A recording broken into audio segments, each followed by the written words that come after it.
All right, so for the first patch example, we're using Cursible 1, using the returns to go from the quad operator, the Humble Audio quad operator. So there's 4 different FM voices that are going to each return using 4 returns on the Cursible 1.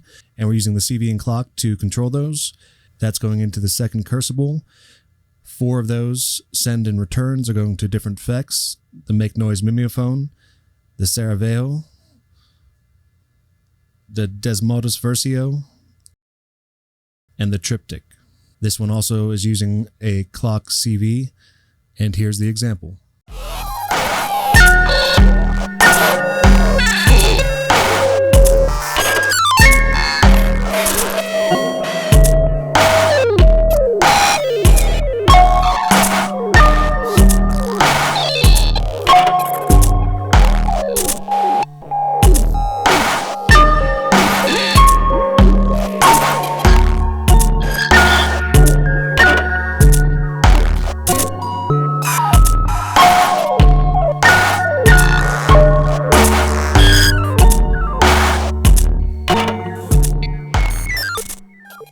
All right, so for the second patch, we have the first Cursible, again just being used for the returns, using all 6, coming from the Bird Kids Raven oscillator.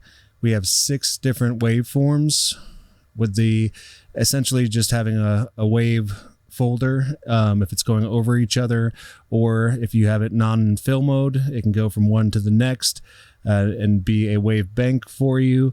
In this instance, I am using the fill mode so that they overlap in various points.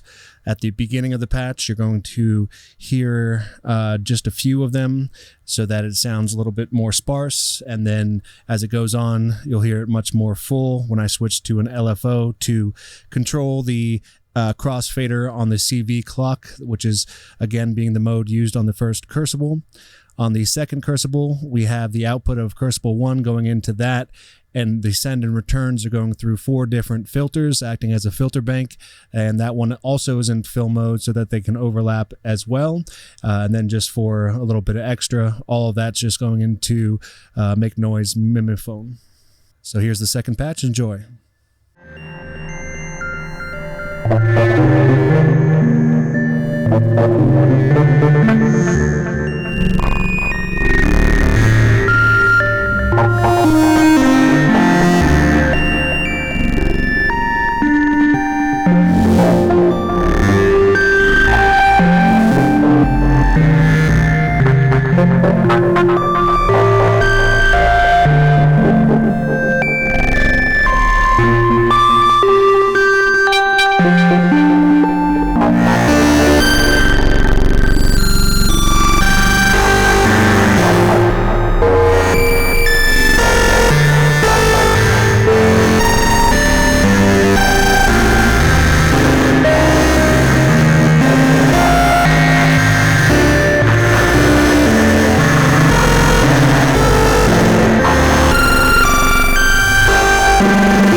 All right, we'll do one last patch, and this time we're going to have the WTF oscillator going into Cursible 1, and inside of all the returns, we have different envelopes from the IntelliGel Quadra.